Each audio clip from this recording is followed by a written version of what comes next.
თქვა დოქტორის წოდებას რამე სფეროში ჭირდება 15 წელი სწავლა და სადოქტორო ნაშრომის შესრულება. მე ვარ გიორგი, მთელი ცხოვრება დაუთმე და მოვიპოვე ეს წოდება ძალიან ვამაყობ ამ ფაქტით. ხალხს რო ვეცნობი და იგებენ რომ დოქტორი ვარ, ავტომატურად ხვდებიან რამდენი შრომა დამჭირდა, რამდენ ხალხს ვაჯობე და ზოგადად რომ ჭკვიანი ადამიანი ვარ და შრომის მოყარე ადამიანი ვარ. პრესტიჟი არის ჩაქსოვილი ამ ერთ პატარა სიტყვაში. ეხლა გამოვიდა ახალი წოდება უცბად. გიორგი დოქტორი, გიორგი ტირე დოქტორი, მხოლოდ გიორგებისთვის 5 წელი სწავლა და ნაშრომი არ სჭირდება საერთოდ. ჯერ ხო დოქტორის წოდებას ეგრევე პრესტიჟი დააკლდა, იმიტომ რომ ეხლა უნდა დავაზუსტო, არ მე ნამდვილი დოქტორი ვარ. იმიტომ რომ უარესი დოქტორები არსებობენ, სიტყვა გამიუფასურდა, იმიტომ რომ ბევრნაირი არის უკვე. და მე რო გიორგი მქვია, ჩემი სახელი უარესის სინონიმი არის. უარესს ნიშნავს. ჩემი სახელი გვერდზე რამეს რომ მიუწერო, იმ რაღაცას ღირებულება აკლდება.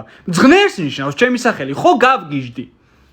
მაგრამ ქალი დიდოსტატი რო არსებობს ჭადრაკში, მაგაზე თვალს არავინ ახამხამებს. მათემატიკურად არასწორი არის. ჭადრაკის მოთამაშე როგორ ვერ ხვდები მაგას?